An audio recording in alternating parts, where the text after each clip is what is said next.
찬양하라 내 영혼아, 찬양하라 내 영혼아. 내 속에 있는 것들아 다 찬양하라.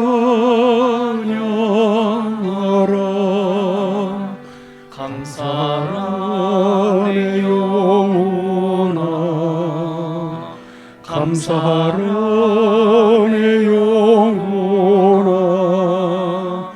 내 속에 있는 것들아 다 감사하라. 기뻐하라 내 영혼아, 기뻐하라 내 영혼아. 내 속에 있는 것들아 다 기뻐하라. 경배하라 내 영혼아, 경배하라 내 영혼아. 내 속에 있는 것들아 다 경배하라.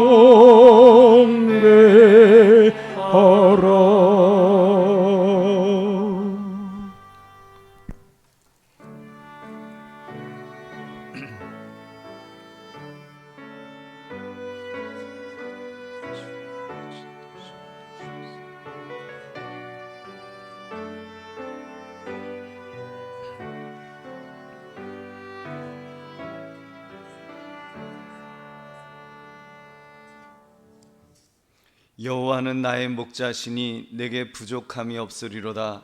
그가 나를 푸른 풀밭에 누이시며 쉴만한 물가로 인도하시는도다. 내 영혼을 소생시키시고 자기 이름을 위하여 의의 길로 인도하시는도다. 내가 사망의 음침한 골짜기로 다닐지라도 해를 두려워하지 않을 것은 주께서 나와 함께 하심이라.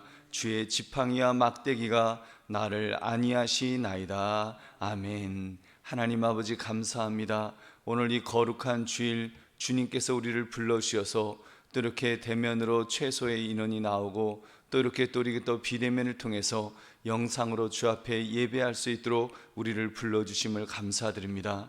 오늘도 우리가 세상을 향하였던 마음을 정리하며 이 시간도 신령과 진정으로 주 앞에 예배하기 원하오니 하나님 홀로 영광받아 주옵시고 신령한 은혜와 복을 더하여 주시옵소서. 감사드리며 예수님 이름으로 기도드립니다. 아멘.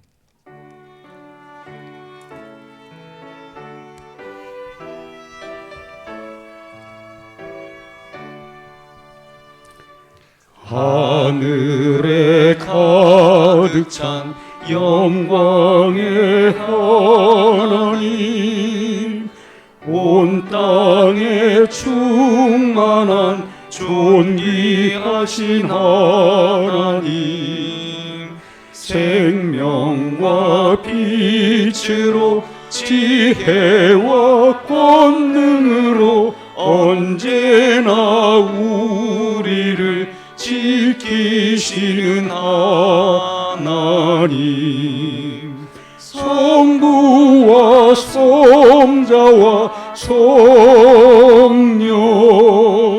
삼위의 하나님, 우리 예배를 받아주시옵소서.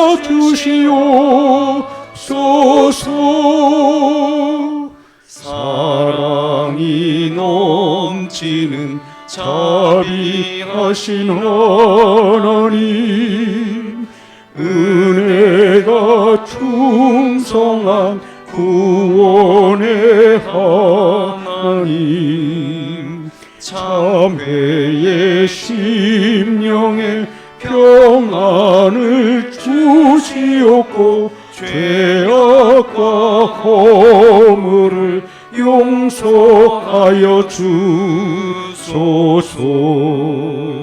찬송과 영광과 생명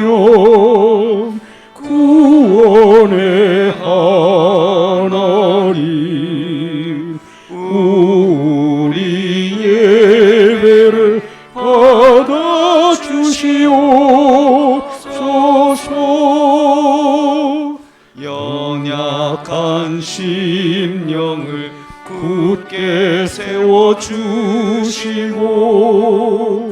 우둔한 마음을 지혜롭게 하시고 주의 뜻 받들어 참되게 살아가며 주 말씀 따라서 용감하게 하소서. 권능과 지혜와 사랑 구외의 하나님,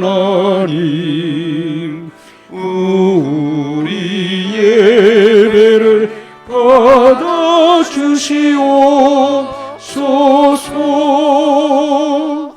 주 앞에 나올 때 우리 마음 기쁘고 그 말씀 임대여 새 희망이 솟는다. 고난도 슬픔도 이기게 하시옵고 영원에 이때여 살아가게 하소서. 우리의 자랑과 기쁨 생명의 하나님, 우리 예배를 받아주시옵소서.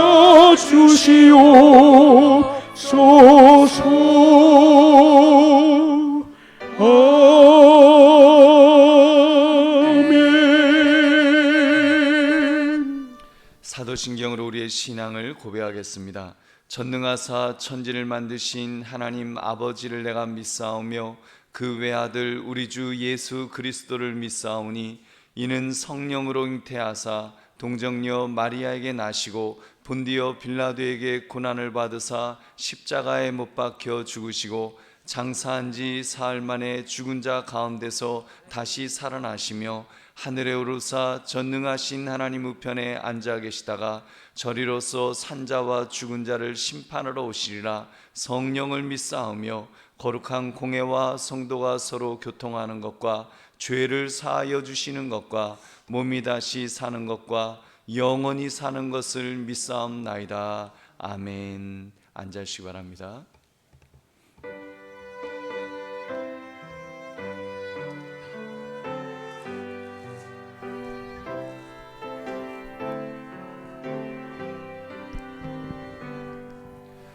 여러 해 동안 쭉 떠나 세상 연락을 즐기고 저 흉악한 죄에 빠져서 주 은혜를 잊었네. 오 사랑의 예수님, 내 마음을 본영니다. 곧 들어와 나와 함께하며 내 생명이 되소서. 죄악에 죽을 인생을 심히 불쌍히 여기사 저 하늘의 영광 버리고 이 세상에 오셨네. 오 사랑의 예수님, 내 마음을 본영니다. 곧 들어와 나와 함께하며 내 생명이 되소서.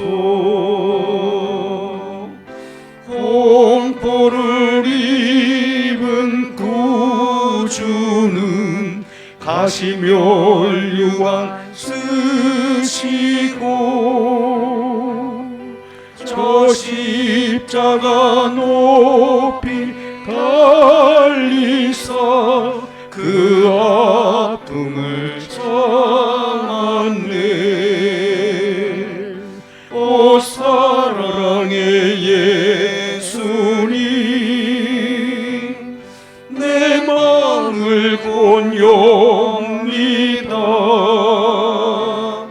곧 들어와 나와 함께하며 내 생명이 되소서. 미련한 우리 인생은 주의 공로를 모르고 그 쓸쓸한 사막 가운데 늘 헤매고 다녔네. 오 사랑의 예수님, 내 마음을 권유합니다. 곧 들어와 나와 함께하며 내 생명이 되소서.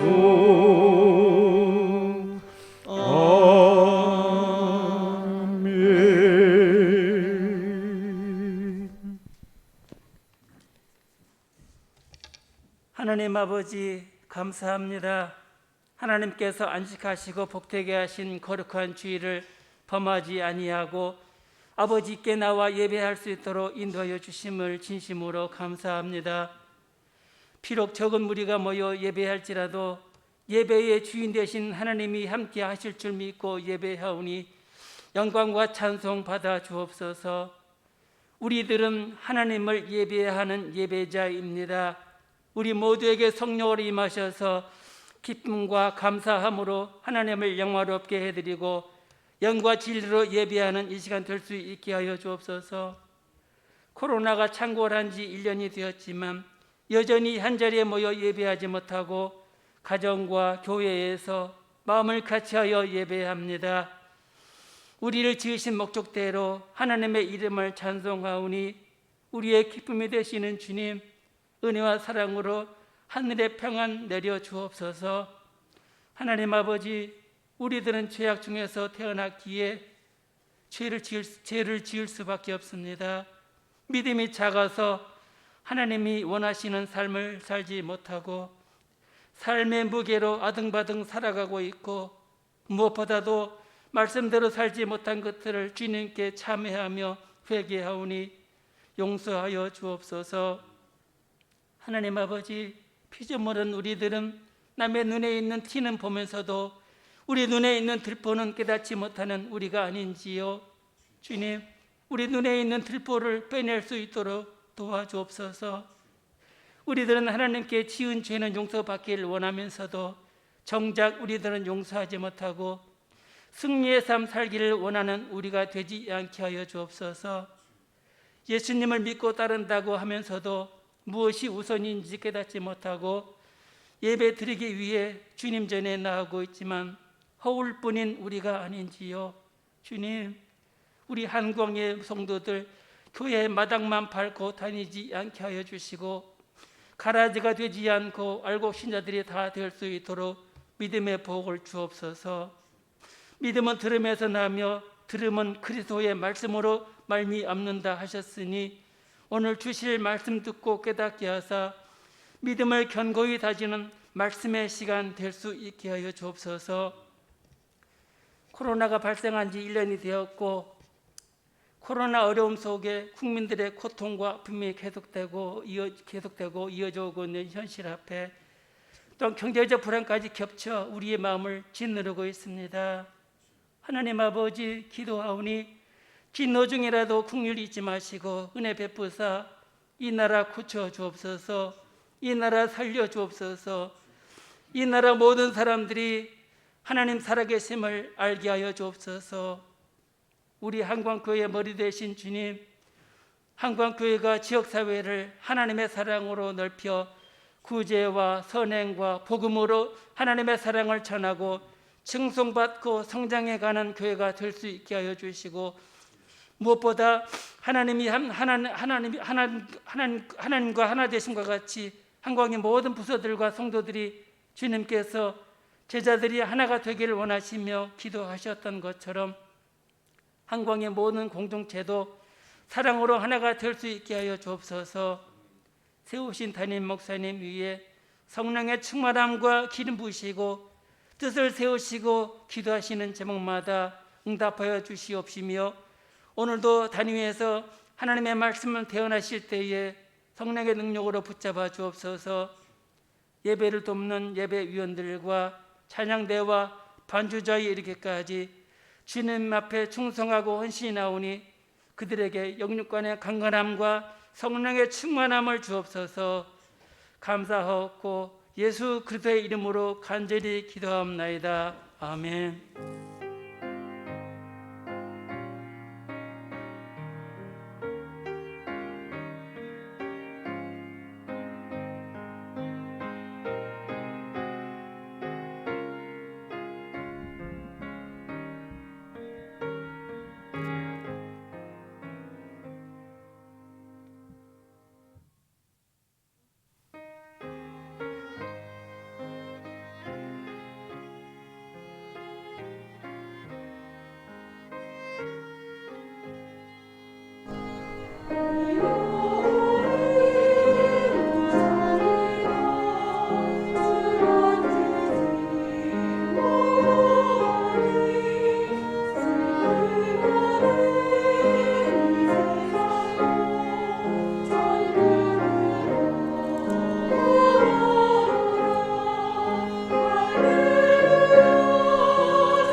감사합니다. 우리 하나님께서 영광 받으신 줄로 믿습니다. 우리 하나님의 말씀 보겠습니다. 누가복음 7장 1절부터 10절까지입니다.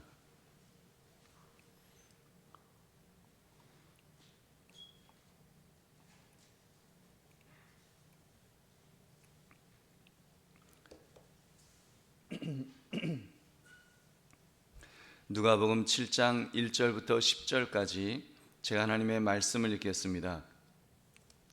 예수께서 모든 말씀을 백성에게 들려주시기를 마치신 후에 가버나움으로 들어가시니라.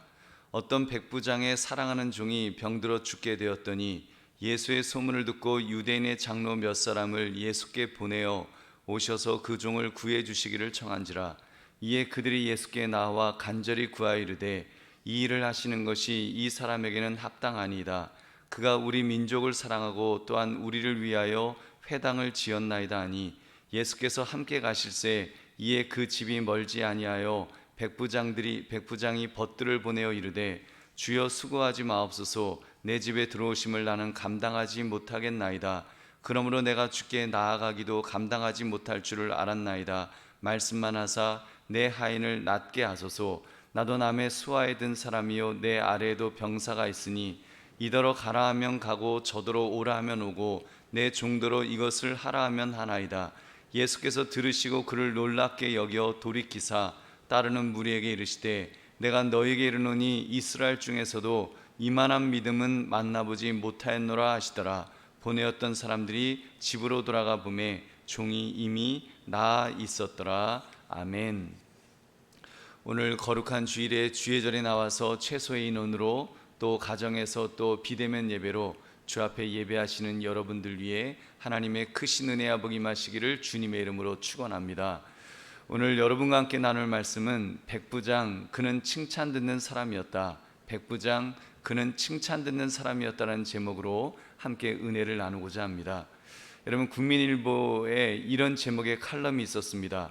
코로나 1년 교회의 변화 5가지라는 제목이었습니다.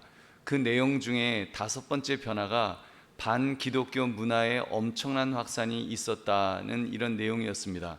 일선 목회자들은 우리 사회에 가득한 이 반기독교적 기류가 어느 정도 심각한지를 잘 모르는 것 같다고 했습니다. 그러면서 열거한 내용이 아무개 목사님 사건, 교회 집단 감염 지속, 그리고 최근 정인이 학대 사건 가해자의 그 종교적 배경, 또 열방센터발 그 감염 확산으로 한국 기독교가 완전히 추락했다는 그런 내용이었습니다. 그만큼 교회가 이제는 세상 사람들로부터 손가락질을 받는 이게 일종의 혐오 단체 같이 그렇게 되었다는 그 뼈아픈 그런 평가였습니다. 오늘날 한국 교회가 왜 이렇게 비대면 예배를 드리라고 하면 이렇게 순한 양처럼 우리가 따르는 것일까요? 한국 교회가 욕을 그동안 너무 많이 먹으니까 복음 전하다가 욕 먹는 것이야 죽음을 각오할 만한 일이겠지만 우리의 이기심 때문에 또 우리의 죄악 때문에 손가락질 받는 일이 너무 많았기 때문에 우리가 조심하는 것입니다. 혹시라도 교회가 감염의 온산지라는 오명을 쓰게 될까봐 또 그렇게 오명을 쓸까봐 더 노심초사하는 것이 아니겠습니까? 여러분, 왜 이렇게 교회가 세상으로부터 존경받지 못하게 된 것일까요? 왜 칭찬은커녕 손가락질을 당하는 그런 집단으로 비춰지게 된 것일까요? 참 안타까운 일이지 않을 수 없습니다. 여러분, 오늘 말씀 백부장 그는 칭찬 듣는 사람이었다는 제목을 가지고 우리의 신앙의 모습, 또 한국교회의 신앙의 모습을 돌아보시는 이 시간 되시기를 주님의 이름으로 축원합니다. 여러분, 오늘 읽은 본문의 주인공 백부장의 믿음은 잘 아시는 내용입니다. 이 백부장을 향해서 예수님께서 이스라엘 중에서도 이만한 믿음을 만나보지 못했노라고 그렇게 하실 정도로 칭찬을 아끼지 않으셨던 사람입니다. 그런데 이 내용을 깊이 들여다보면 참 이상할 정도로 놀라운 사실이 나옵니다. 그것은 그 백부장이 사실은 믿음이 어린 초신자였다는 점입니다. 또한 그를 직접 만나러 오시는 예수님에게 예수님 비대면으로도 충분합니다라고 말하고 있다는 그런 점입니다. 도대체 어떻게 된 일일까요? 여러분, 이스라엘은 로마의 식민지로 있었고 이 백부장은 이스라엘을 통치하기 위해 파병된 점령군 간부였습니다. 그 백부장이 장로들을 통해 예수님에게 부탁을 했습니다. 자기 집에 종이 있는데 그의 병이 위중하여 죽게 되었으니 살려달라는 그런 부탁이었습니다.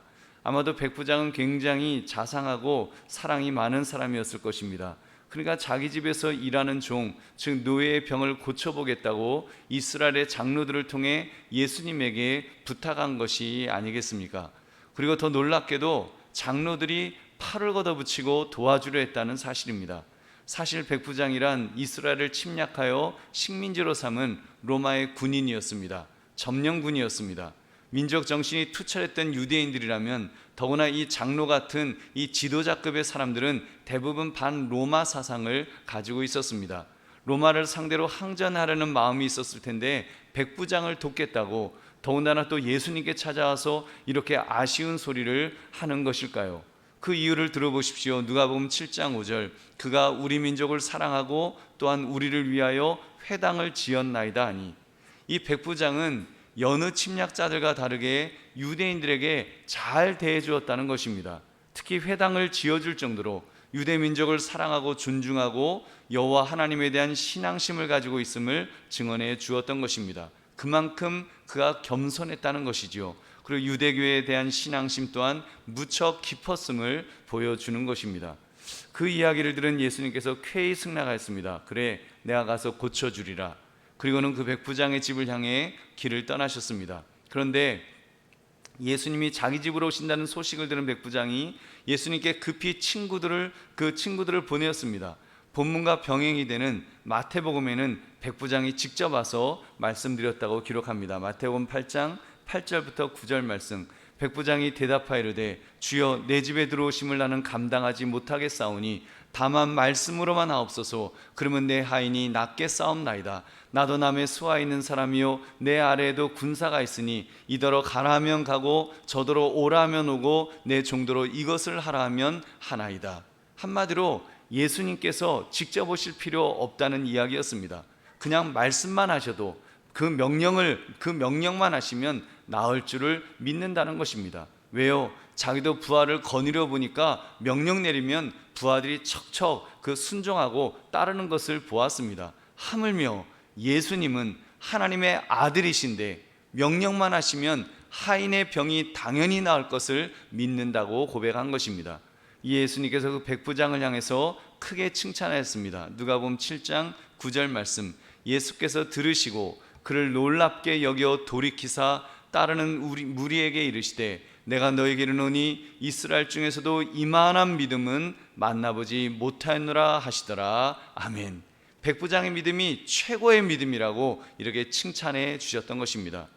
여러분, 도대체 이 백부장이 어떤 믿음을 가졌기에 이렇게 칭찬을 들었던 것일까요? 그리고 정말로 그 종의 병이 낫는 그런 기적을 체험할 수 있었던 것일까요? 여러분, 우리가 세 가지를 살펴보겠습니다. 첫째, 그는 참된 믿음을 가졌기 때문이었습니다. 여러분, 백문이 불여일견이라는 말 있죠. 100번 듣는 것보다는 한 번 보는 것이 훨씬 좋다는 그런 의미입니다. 정확한 비유는 아닙니다만 우리가 대면 예배를 사모하는 이유도 이와 조금은 비슷하지 않을까요?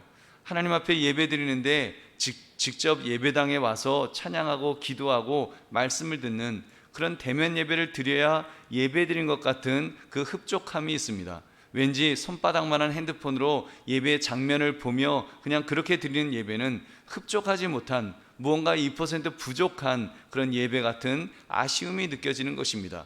여러분, 그렇다면 지금 자기 종이 죽어가고 있어서 도움을 청하는 백부장의 입장입니다. 예수님이 오신다고 하면 빨리 오시라고 해야 맞지 않을까요? 말이라도 끌고 와서 빨리 타시고라도 종의 목숨에 지금 경각에 달렸으니 빨리 달려오셔서 제 종을 고쳐주세요, 살려주세요, 이렇게 하는 것이 당연할 것입니다. 여러분, 문둥병에 걸렸던 나아만 장군이 엘리사가 직접 마중 나오지 않는다고 요단강가에 가서 7번 몸 씻으라고 명령만 했다고, 명령만 전달했다고 화를 냈던 것처럼 사실 대면을 요구했어야 마땅하다는 것입니다. 그런데 이 사람은 예수님께서 번거롭게 오지 않으셔도 된다고 말하고 있습니다. 그냥 말씀으로 명령만 내려달라는 것입니다. 내 종의 병이 나을지어다, 이 한마디면 주님 충분합니다, 지금 그렇게 말하고 있습니다. 그가 그렇게 고백한 데는 분명한 믿음이 있었지요. 누가복음 7장 8절, 아까 말씀드린 것처럼 나도 남의 수하에 든 사람이요 내 아래도 병사가 있으니 이더러 가라 하면 가고 저더러 오라 하면 오고 내 종도로 이것을 하라면 하나이다. 자기가 백부장으로서 그 주권을 행사하면 병사들이 당연히 순종한다는 것입니다.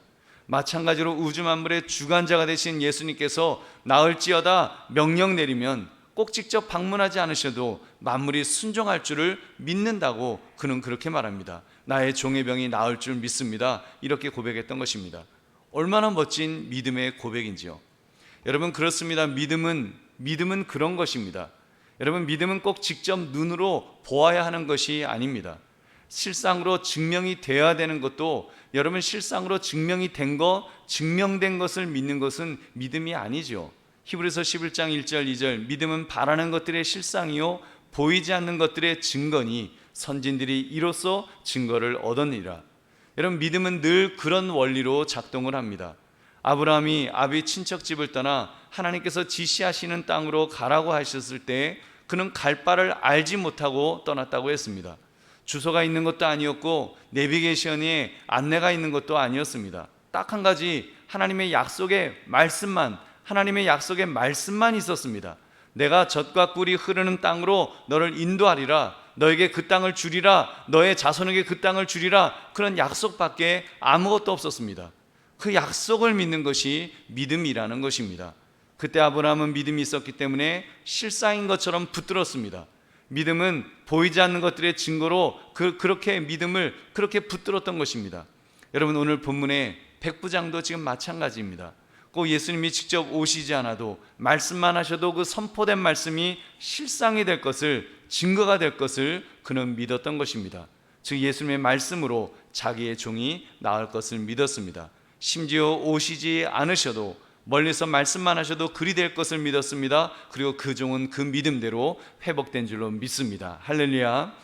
여러분 그래서 우리 예수님께서 내가 이스라엘 중에서도 이만한 믿음을 만나보지 못했느라고 그렇게 칭찬하셨던 것입니다. 우리 사랑하는 성도들이요, 이런 점에서 우리도 믿음의 사람으로서 좀 더 큰 믿음을 가지고 그렇게 신앙생활을 했으면 좋겠습니다. 저는 오늘 이 말씀을 교회를 책임지고 있는 목사로서 먼저 저에게 적용해 보았습니다. 비대면 예배, 영상으로 드리는 예배에 우리 성도들이 은혜 받지 못하면 어떻게 하나 그런 걱정이 사실 많습니다. 그러나 오늘 백부장의 믿음을 통해 확신을 가지려고 합니다. 하나님 비대면 예배를 드린다고 할지라도 영상으로나마 주님의 백성들이 주님 앞에서 예배 드린다면 저들에게 은혜 주실 줄을 믿습니다. 설령 제 눈앞에서 우리 성도들이 직접 찬송하고 직접 말씀 듣지 못하더라도 핸드폰 영상을 통해서라도 하나님은 은혜 주실 줄을 믿습니다. 그 고백을 하는 것입니다. 여러분 백부장의 집에까지 예수님이 오실 필요가 없으셨듯이 반대로 우리 성도들이 예배당에 앉아있지 못하더라도 영상을 통해 드리는 예배 속에서 하나님은 동일한 은혜를 베풀어 주실 줄로 믿습니다. 여러분 저는 우리 성도님들이 이 비대면 예배뿐 아니라 여러분 평소에 이런 믿음으로 살았으면 좋겠습니다. 여러분이 그런 믿음으로, 이런 믿음으로 살았으면 좋겠습니다. 때로는 살다 보면 주님이 나에게 가까이 계시지 않는 듯 그렇게 느낄 때가 있으실 것입니다. 주님이 직접 나의 가정에 오셨으면 좋겠다, 나의 직장에 오셔서 직접 내 옆에서 나를 응원해 주셨으면 정말 좋겠다, 그런 소원이 있으실 것입니다. 근데 그런 것은 솔직히 우리의 이기적인 욕심일 수도 있지 않을까요? 여러분 오히려 그렇지 않다고 할지라도 주님께서 직접 직장에서 가정에서 음성을 들려주시지 않는다고 할지라도 여러분 우리는 믿어야 합니다. 우리 주님은 늘 우리와 함께 하시니까요. 우리 주님은 늘 우리의 나의 하나님이요 나의 구원자로 계시기 때문입니다. 그 주님이 영원히 존재하시기 때문에, 영원히 하나님은 하나님으로 계시기 때문에 여러분 우리는 불안해할 필요가 없습니다. 낙심해서도 안 될 것입니다. 여러분 직접 내 눈앞에 계시지 않는다고 할지라도 여러분 우리 주님은 늘 하나님으로 계시기 때문에, 하나님은 늘 하나님이시기 때문에 여러분 우리가 불안해하지 말아야 될 줄로 믿습니다. 여러분 잘 아시죠? 예수님의 제자들이 풍랑을 만나서 파도와 싸우고 있었을 때 예수님은 배의 뒷부분에서 주무시고 계셨다고 했습니다. 그때 제자들이 예수님을 깨우면서 볼멘 소리로 소리쳤습니다. 마가복음 4장 38절 예수께서는 고물에서 베개를 베고 주무시더니 제자들이 깨우며 이르되 선생님이여 우리가 죽게 된 것을 돌보지 아니하시나이까 하니, 그때 예수님께서 잠에서 깨셨습니다. 바람을 꾸짖으시며 바다들어 잠잠하라 고요하라 하시니 바람이 그치고 아주 잔잔해졌습니다. 그러나 예수님께서 제자들을 향해서 안타까이 말씀하였습니다. 어찌하여 이렇게 무서워하느냐? 너희가 어찌 믿음이 없느냐? 제자들이 아직 믿음이 없는 것을 보시고 그렇게 책망하셨던 것입니다. 여러분 믿음은 백부장처럼 하나님의 하나님 되심을 믿는 것입니다. 그럼 예수님께서 자기 집에 방문하시건 원격으로 말씀하시건 이루어질 줄도 당연히 믿어야 되겠죠. 우리도 그런 믿음을 소유한다면 여러분, 우리가 무엇을 두려워하겠습니까? 나의 형편이 어떠하든지, 나의 처제가 아무리 고단하든, 심지어 하나님의 함께 하심이 설령 잘 느껴지지 않는다고 할지라도, 특히 코로나19 사태와 같은 이런 고단한 시간이 여전히 길어진다 할지라도 여러분, 두려워할 필요가 없는 줄로 믿습니다. 여러분, 왜요? 하나님은 여전히 하나님이시기 때문입니다. 여러분, 변함이 없으시기 때문입니다. 완전하시기 때문입니다. 그리고 전능하시기 때문입니다. 여러분, 그러므로 참 믿음을 소유하여 어떤 어려움 속에서도 담대하시기를 주님의 이름으로 축원합니다. 두 번째, 그는 겸손했기 때문이었습니다. 누가복음 7장 6절부터 7절 말씀, 예수께서 함께 가실새 이에 그 집이 멀지 아니하여 백부장이 벗들을 보내어 이르되 주여 수고하시지 마옵소서, 내 집에 들어오심을 나는 감당하지 못하겠나이다. 그러므로 내가 주께 나아가기도 감당하지 못할 줄을 알았나이다. 말씀만 하사 내 하인을 낫게 하소서. 여러분, 이것이 얼마나 겸손한 그런 고백인지요. 그렇습니다. 백부장은 교만하지 않았습니다. 그는 예수님께서 오신다는 말을 들었을 때 깜짝 놀랐습니다. 예수님 같은 분이 나의 집을 직접 방문해서 오신다고, 내 종 고치시려고 직접 오신다고? 주여 수고하지 마옵소서, 내가 주께 나아가기도 감당하지 못하겠는데 오신다니요, 그냥 말씀만 해주셔도 됩니다. 지금 그런 고백을 하고 있습니다. 그 행동은 참으로 겸손한 행동이었습니다. 사실 인간적으로 생각하면 오히려 그는 교만하게 행동했어야 마땅했습니다. 그는 이스라엘을 점령한 로마의 군인이었으니까요. 그것도 그런 군인을 부하로 둔 백부장이었으니까요. 백부장은 일반 사병들이 꿈꿀 수 있는 가장 중요한 핵심 직책이었습니다. 그들의 자부심이 얼마나 컸으면 일반 병사들은 철판으로 된 강력한 갑옷을 입었는데, 백부장들은요, 자신들이 무적임을 과시하기 위해서 그 체인으로 얼기설기 짜여진 허술한 옛날 갑옷을 딱 입었다는 것입니다. 나는 칼 맞아도 나는 안 죽어, 이러면서 그랬다는 거예요. 그만큼 자기 직책에 대한 자부심이 있는 그런 사람들이 백부장이었다는 것입니다. 로마군 사병들 사이에서조차도 백부장에게 뇌물을 주지 않으면 아무 일도 안 되고 불이익을 당한다, 이런 말이 있었다는 것입니다. 그 정도로 절대 권력을 행사할 수 있는 사람이었는데, 그는 예수님 앞에서 얼마나 겸손한 모습을 보이고 있는지요. 어떻게 그럴 수 있었을까요? 답은 조금 전 말씀드린 것에서 찾을 수 있습니다. 그는 참 믿음의 사람이었기 때문입니다. 참 믿음의 사람이라면 예수님을 단순한 인간으로 보지 않을 것입니다. 자기가 점령한 나라의 일개 식민지 백성으로 보았을까요? 아니면 신통력을 갖춘 도사쯤으로만 생각했을까요? 그랬다면 자기 집으로 직접 오시도록 했을 것입니다. 예수님은 예수가 우리 집에 와서 내 종의 병을 고쳐주어야지, 내가 어떤 사람인데. 여러분, 나하만 장군이 그러지 않았습니까? 나 와야지, 엘리사 선지자가 직접 나한테 와야지. 그 똑같은 것입니다. 그런데 그의 반응은 정반대였습니다. 로마 황제가 오시는 것도 아니었는데 자기 집에 예수님이 오신다는 말씀에 그렇게 놀라서 사람을 보내고 자기가 직접 달려와서 오실 필요 없으시다고 말할 수 있었을까요? 하나님의 하나님 되심을, 예수님의 하나님 되심을 믿었기 때문입니다. 여러분, 그렇습니다. 참 믿음을 가진 사람은 하나님 앞에 서는 사람입니다. 코람데오, 여러분 라틴어인데 그 뜻은 하나님 앞에서라는 의미입니다.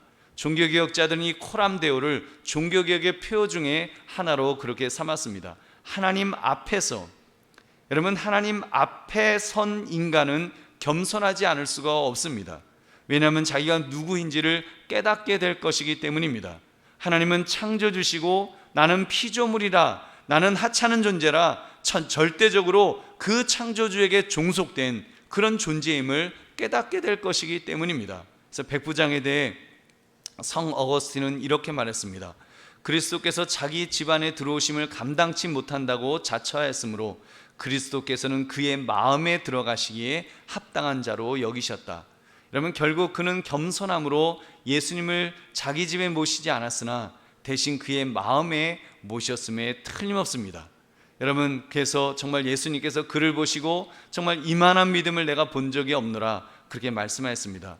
또한 예수님 이런 말씀도 하셨죠. 마태복음 5장 3절에 심령이 가난한 자는 복이 있나니 천국이 그들의 것이며, 심령이 가난한 자, 즉 겸손한 마음을 가진 자가 여러분 천국을 소유할 수 있는 줄 믿으시기 바랍니다. 여러분 사랑하는 성도들이요, 저는 우리 모두가 믿음의 사람으로서 이런 겸손 또한 있었으면 좋겠습니다. 여러분 저는 이 겸손이 우리의 예배를 통해 고백되어야 한다고 믿습니다. 기억합시다. 백부장이 예수님께 오시지 말라고 비대면으로 족하다고 말한 것은 자기의 편리 때문이 아니었습니다. 여러분 자기가 예수님 모시는 것이 불편해서 오시지 마세요 그렇게 말한 것이 아니라는 말입니다. 백부장이야 100번 1000번 예수님을 모시고 싶지 않았을까요? 예수님을 가까이 모시고 예수님의 말씀도 듣고 식사도 하고 친하고 싶지 않았을까요? 친구라고 생각했다면 그랬을 것입니다. 그러나 예수님은 그런 평범한 자기와 같은 인간이 아니심을 분명히 알았기 때문에, 아니 하나님 되심을 믿었기 때문에 감히 자기 집으로 모실 수 없었던 것입니다. 그만큼 예수님 앞에서 백부장은 겸손했던 것입니다. 여러분 그렇다면 오늘날 우리가 하나님께 비대면으로 예배드릴 때의 마음 자세는 어떠해야 할까요? 지금이야 코로나19의 확산을 막기 위해 어쩔 수 없는 선택으로 우리가 비대면 방식의 예배를 또 드리기도 합니다. 그러나 코로나19가 끝난 다음에는요, 여러분 코로나19가 이제 끝난 다음에는 어떨까요? 혹시라도 우리의 편리를 위해서 비대면 예배를 이제 뉴 노멀로 새로운 방식의 예배 형태로 그렇게 삼으려 하지 않을까요? 하나님께 예배한다며 나의 편리를, 나의 사정을 우선시해 버리지 않겠냐는 말입니다. 삶의 중심이 내가 되어서, 내가 인생의 주인이 되어서 내 편리대로 예배를 드릴 테니 하나님께서 따라오시라고 그렇게 말하지는 않을까요? 내가 여행을 갈 테니 외국 호텔 여행지에서라도 하나님 따라오셔서 그 비대면 예배를 받으시라고 그렇게 하는 것을 하게 되지는 않을까요? 내가 시간이 없어 다른 시간에 녹화된 영상으로 예배 드릴 테니 하나님께서 그 시간에 오셔서 나의 예배를 받으시라 하면 안 되지 않겠습니까? 여러분 그것은 하나님 앞에 겸손하게 서 있는 자의 모습이 아니니까요. 우리 사랑하는 성도들이요, 우리가 하나님 앞에서 정말 겸손하다면 우리가 아무리 힘들어도 괴로워도 교회가 멀어도 추워도 눈이 와도 비가 와도 교회에 와서 대면 예배 드리는 것을 기뻐하게 될 것입니다. 주님께 달려나오는 수고로움을 내가 주님께 할 수 있는 아주 작은 정성이라고 그렇게 고백하게 될 것입니다.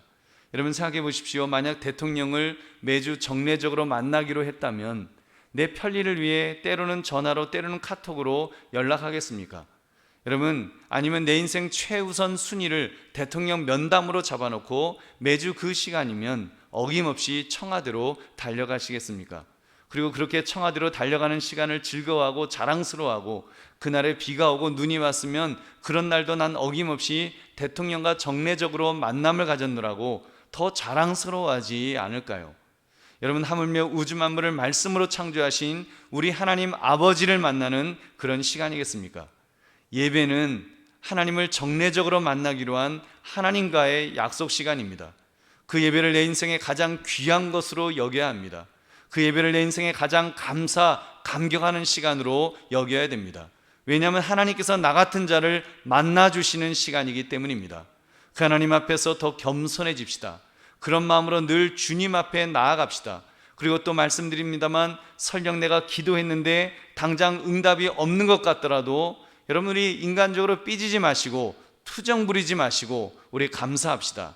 아무리 기도해도 응답이 없다고요? 여러분 기억하십시오. 응답이 없으셔도 하나님은 하나님 되시는 줄로 믿습니다. 하나님이 변하신 것이 아니니까요. 하나님이 능력이 없으신 것이 아니니까요. 그런 하나님께 여전히 기도할 수 있음에, 여러분 여전히 기도할 수 있음에 그래도 그것만으로도 우리는 감사해야 합니다. 여러분 바꿔서 생각해 보십시오.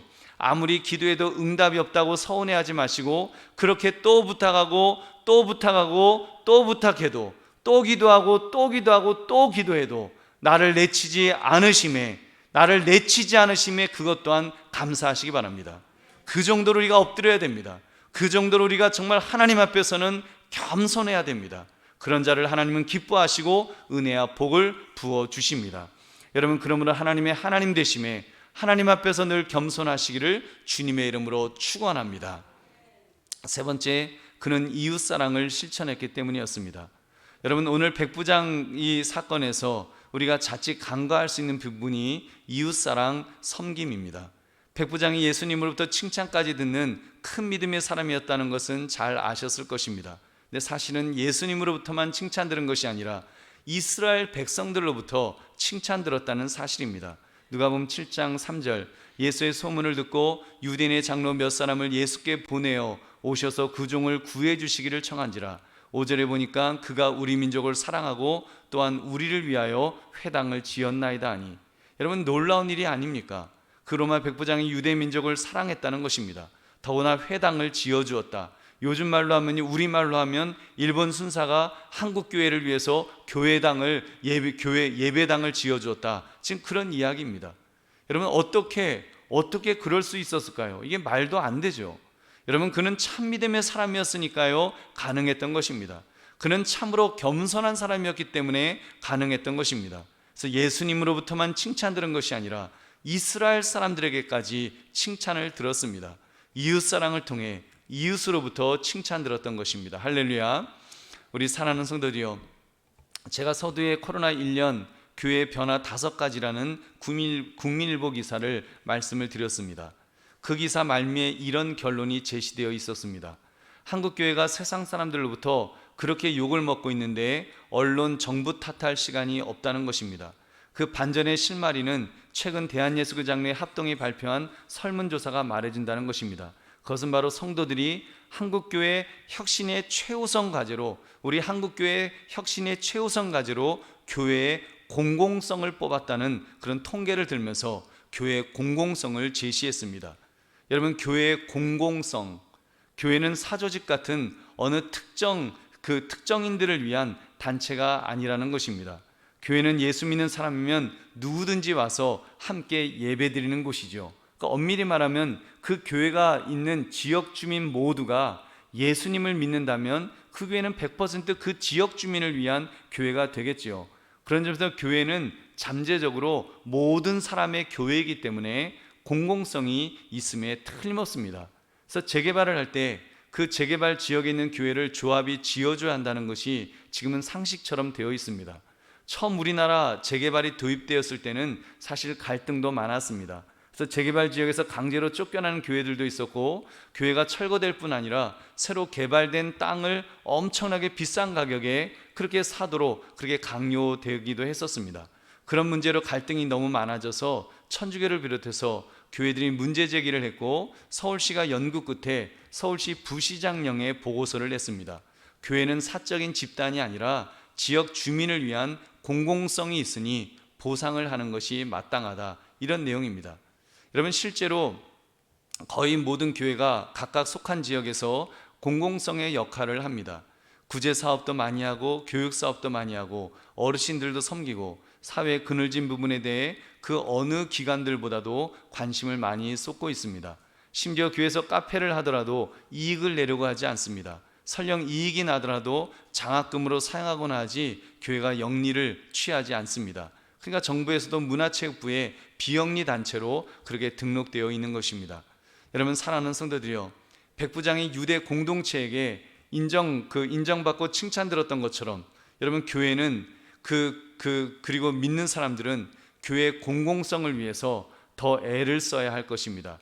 여러분 기독교 초창기에는 사람들이 예수님을 전혀 몰랐기 때문에 예수 믿으세요, 이 언어를 통해 복음 증거를 주로 했습니다. 근데 지금은 예수님을 모르는 사람들이 거의 없습니다. 예수 믿으면 구원받고 천국 간다는 것을 모르는 사람이 없을 정도입니다. 이제는 언어로의 구원과 함께 사실 행동을 통한 구원의 언어를 더 많이 사용해야 됩니다. 바디랭귀지라고 말하죠. 삶을 통해서 하나님의 사랑을 전달해야 되는 것입니다. 삶을 통해 믿음의 사람으로서 인격과 행복을, 여러분 그 사랑을 보여야 합니다. 그래서 믿음의 사람은 가정적으로도 행복해야 합니다. 이웃에게 말을 할 때도 거친 단어가 아닌 예쁜 단어로 저 사람은 역시 예수 믿는 사람답게 행복하구나, 예수 믿는 사람답게 영적 수준이 다르구나, 고상하구나, 그런 평가를 들을 수 있어야 됩니다. 그리고 적극적으로 나보다 어려운 이웃에 대해서도 관심을 가져야 될 것입니다. 그래서 우리 교회도 작년 연초에 지원하는 개척교회들 중에 또 이렇게 월세를 못 내는 교회들을 특별 후원하기도 했습니다. 또 연말에는 각 조에게 100만 원씩을 들여서 아이디어를 내어 지역을 섬기게 했습니다. 어떤 조는 모자원에 방충망을 설치해 드렸고, 어떤 조는 탈북자 단체에 후원금을 보내었고, 어떤 조는 다문화 가정을 후원했고, 또 어떤 조는 노숙자 쉼터를 후원했습니다. 안수집사에서는 지난번에 핫팩을 준비해서 제일 추울 때 서울역 노숙인들에게 전달하는 사역도 하셨습니다. 그 밖에 여러 사역들이 그런 일들을 하셨습니다. 앞으로 교회가 그런 공공을 위한 일에 더 촉각을 세워야 할 줄로 믿습니다. 그래서 교회가 사회에서 소외된 분들을 돌보고 그분들의 섬기는 일을 점점 더 많이 해야만 합니다. 특별히 구조적으로 법의 사각지대에 있는 아무 힘이 없이 당해야 되는 사회적 약자에 대해서 그 누구보다도 더 관심을 가져야 될 것입니다. 다시는 정인이 사건과 같은 그런 일이 일어나지 않도록 여러분, 지역교회들이 더 눈을 크게 뜨고 지켜보아야 합니다. 그리고 더 이상 고독사로 인해 백골의 시신이 발견되는 일이 없도록 우리 교회들이 공공의 사명을 품어야 될 것입니다. 우리 한강교회는 보광동, 한남동, 이태원에 대한 그런 책임의식을 가지고 우리 성도들이 또 그런 책임의식을 가지시고 또 주변을 이렇게 돌아봐야 될 것입니다. 여러분, 그것이 참믿음의 사람들의 그런 모습인 줄 믿으시기 바랍니다. 우리 사랑하는 성도들이여, 혹시라도 교회의 공공성에 대해 조금 불편하게 생각되는 분들이 계실 것입니다. 교회는 복음을 증거하는 곳인데 무슨 사회복지센터를 만들자는 것인가 싶으실 것입니다. 여러분, 오해하지는 마십시오. 교회의 본질은 복음 증거입니다. 우리는 주님의 대명령을 감당해야 됩니다. 마태복음 28장 19절 20절이 우리의 사명이지요. 그러므로 너희는 가서 모든 민족을 제자로 삼아 아버지, 아들과 성령의 이름으로 세례를 베풀고 내가 너에게 분부한 모든 것을 가르쳐 지키게 하라. 볼지어다 내가 세상 끝날까지 너희와 항상 함께 있으리라 하시니라. 아멘. 여러분, 이 사명, 이 목적, 이거를 감당하는데 여러분, 방법에 있어서 과거에는 성경만 전달하면 되었다면 여러분, 지금은 비언어적인 복음, 착한 행실을 통해서 복음을 전하자는 것입니다. 여러분들이 한국교회가, 특히 보수주의 교회가 지난 100년간 관심 갖지 못했던 분야가 바로 이것이었습니다. 착한 행실을 통한 복음 사역이 우리가 교회의 사회적 책임에 대해서 간과했던 부분이 없지 않아 있었습니다. 그러나 여러분, 지금은 달라지고 있습니다. 여러분, 그 보수주의 교단의 교회들도 달라지고 있습니다. 한국교회가 이제는 더 이웃과 지역사회를 섬기는 일에 박차를 가하고 있습니다. 이미 정말 많은 교회들이 얼마나 많은 일들을, 사실 어느 종교 단체보다 사실 교회가 더 많은 일들을 하고 있습니다. 보이지 않아서 그렇지, 드러내지 않아서 그렇지 얼마나 많은 일을 하고 있는지요. 그래서 여러분, 지금 신학적으로 총체적 복음 사역이라는 그런 말을 씁니다. 총체적 복음 사역. 이번에 제가 독서 모임에서 2월에 나눌 책이 이 총체적 복음이라는 책입니다. 총신 대학의 총신 교수님이 쓰신 그런 책입니다. 여러분, 이젠 총체적 복음 사역, 그러니까 한쪽으로만 치우친 복음 사역이 아니라 총체적으로 영혼 구원과 사회를 향한 섬김까지 감당하는 그런 모습으로 가야 된다고 그렇게 이제 말하는 것입니다. 그만큼 사회를 향한 책임에 우리 한국교회가 눈을 뜨기 시작한 것입니다. 여러분, 그러므로 이번 코로나19 사태로 정말 힘들어하는 이때에 한국교회가 묵묵해야 될 사명을 감당할 수 있도록 기도해 주시고 헌신하시기를 주님의 이름으로 축원합니다. 말씀을 맺습니다. 백부장, 그는 칭찬 듣는 사람이었습니다. 여러분, 이 제목처럼 우리 한국교회도 칭찬 듣는 사람, 칭찬 듣는 교회가 되어야 될 것입니다. 첫째, 참 믿음으로 하나님의 하나님 되심을 우리는 그렇게 믿어야 합니다. 둘째, 겸손이 있어야 됩니다. 특히 하나님 앞에 정말 엎드려서 더 겸손해집시다.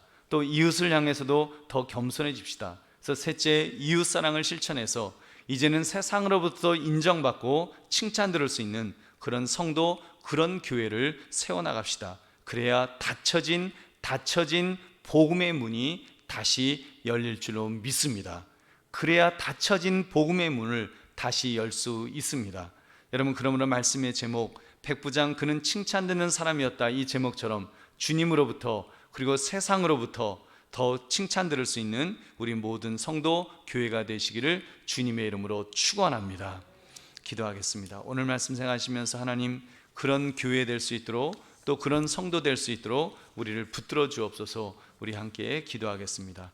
하나님 아버지, 오늘 주여 주신 말씀 앞에 우리 자신들을 바라볼 수 있게 하시고 다시 한번 하나님 아버지, 우리가 주여 주님을 바라보기를 원합니다. 다시 한번 우리가 주여 주님을 의지하기를 원합니다.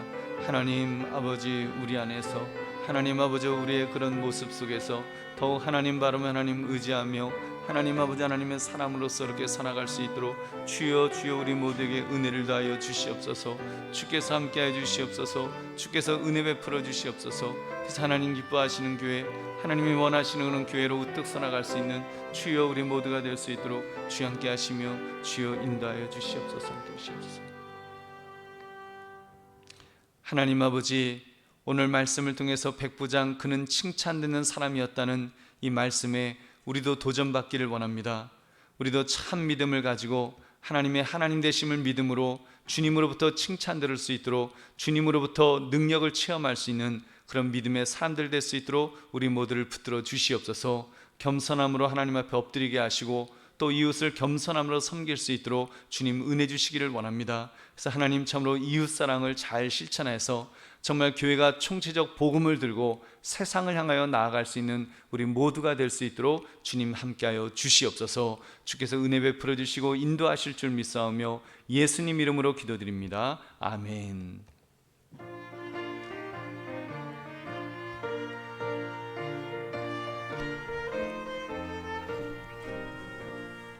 주님 약속하신 말씀 위에서 영원토록 주를 찬송하리라. 소리 높여 주께 영광 돌리며 약속 믿고 굳게 서리라. 굳게 서리, 영원하신 말씀 위에 굳게 서리. 굳게 서리, 그 말씀 위에 굳게 서리라. 주님 약속하신 말씀 위에서 세상 염려 내게 엄습할 때에 용감하게 힘써 싸워 이기며 약속 믿고 굳게 서리라. 굳게 서리, 영원하신 말씀 위에 굳게 서리. 굳게 서리, 그 말씀 위에 굳게 서리라. 주님 약속하신 말씀 위에서 영원하신 주의 사랑이 믿고 성령으로 힘써 싸워 이기며 약속 믿고 굳게 서리라. 굳게 서리, 영원하신 말씀 위에 굳게 서리. 굳게 서리, 그 말씀 위에 굳게 서리라. 주님 약속하신 말씀 위에서 성령 인도하는 대로 행하며 주님 품에 항상 안식 얻으며 약속 믿고 굳게 서리라. 굳게 서리, 영원하신 말씀 위에 굳게 서리. 굳게 서리, 그 말씀 위에 굳게 서리라. 하나님 아버지 감사합니다. 오늘도 우리가 주님 앞에 나와서 예배하면서 세상에서 귀하게 여기며 어렵게 얻은 물질을 가지고 나오게 하심을 감사드립니다. 모든 것 하나님이 주셨다는 것을 인정하면서 10의 1을 구별하여 11조를 주님 앞에 드립니다. 정성스럽게 준비한 주일 헌금을 드리고 감사의 조건을 가지고 감사의 예물을 드리고 땅끝까지 복음을 증거하기 위해 선경문을 드리며 특별 헌금으로 드리는 손길들 위에 은혜와 복을 부어 주시기를 원합니다. 우리는 주님 앞에서 살아가는 자 되기를 원합니다. 주님 앞에 서 있는 자가 되기를 원합니다. 하나님의 하나님 되심을 인정하며 하나님 바라며 하나님 의지하며 하나님이 기뻐하실 만한 그런 삶을 살아가는 믿음의 장부들로 우리 모두를 세워 주시옵소서. 그래서 하나님이 책임져 주시는 인생, 하나님이 이끌어 주시는 인생, 하나님이 복을 주시는 인생이 되어서 하나님을 기쁘시게 드리며 늘 하나님 안에서 복되게 살 수 있도록 주님 복의 복을 더하여 주시옵소서. 이 물질이 교회가 교회다운 일을 감당하는데 가장 은혜롭게 효과 있게 쓸 수 있도록 복을 더하여 주옵소서. 감사드리며 예수님 이름으로 기도드립니다. 아멘.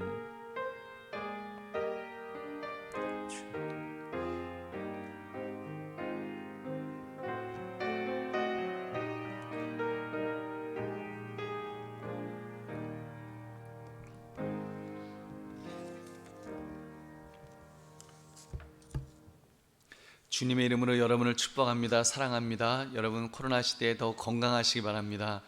여러분 개인 방역 잘 지켜주셔서 여러분 또 이 코로나가 다 완전히 없어질 때까지 여러분 더 애쓰시고 또 조심하시고 또 기도하시기 바랍니다. 우리 모든 주일학교 예배는 지금 영상 예배로 지금 드리고 있는데 여러분 많이 기도해 주시기를 부탁을 드리겠습니다. 아이들의 영혼을 위해서 더 많이 기도해 주십시오. 우리 코로나19 바이러스 3차 대유행 이후 국민들의 협조 속에 이렇게 또 이제 방역 당국의 통제 안으로 들어오는 것 같습니다. 여러분 지금 10% 안에서 대면 예배가 이렇게 가능하게 되었는데 더 개인 방역 철저히 지켜주셔서 또 이 대유행이 빨리 종식될 수 있도록 기도로 협조해 주시기를 부탁드리겠습니다. 여러분 비대면 대신방 1월 27일부터 가정별 대신방을 이렇게 비대면 영상 또는 전화로 실시하고자 합니다. 여러분 기도로 준비해 주시기 바랍니다. 연말 정산 발급 여러분 신청서를 교육자실에 제출하시고 또 신청하신 분은 교육자실에서 또 수령해 주시기 바랍니다. 온라인 헌금 안내 참고하시고 교육자 동정 여러분 참고하시기 바랍니다. 담임 목사 동정 참고해 주십시오. 우리 다 같이 일어나셔서 우리 주기도성 분의 축도함으로 예배를 마치겠습니다.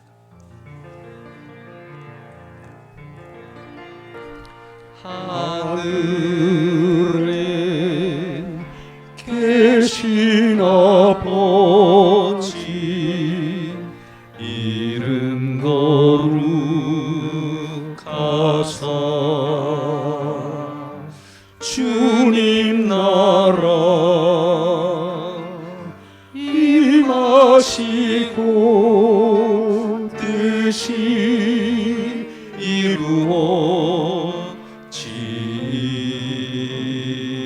이루어지다 일용할 양식 주시고 우리들의 큰 죄 다 용서하옵시고 또 시험에 들게 마시고 악에서 구원하소서. 대개 주의 나라 주의 권세 주의 영광 영원히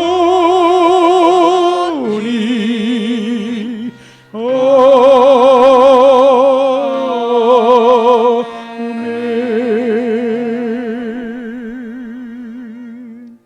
이제는 우리 주 예수 그리스도의 은혜와 성부 하나님 아버지의 무한하신 사랑하심과 성령 하나님의 인도 충만 교통하심이 오늘 예배 속에 백부장이 칭찬하는 사람으로서 하나님 앞에 또 사람들에게 칭찬되는 모습을 보며 결심하며 결단하며 돌아가는 우리 모든 성도님들 머리 위에 저들의 가정과 학업과 직장과 사업 위에 자녀들 위에 이 나라 이민족의 세계 선교 위에 특별히 그 코로나로 고통하는 모든 분들과 애쓰시는 모든 분들 위에 지금으로부터 영원까지 함께 있을지어다. 아멘.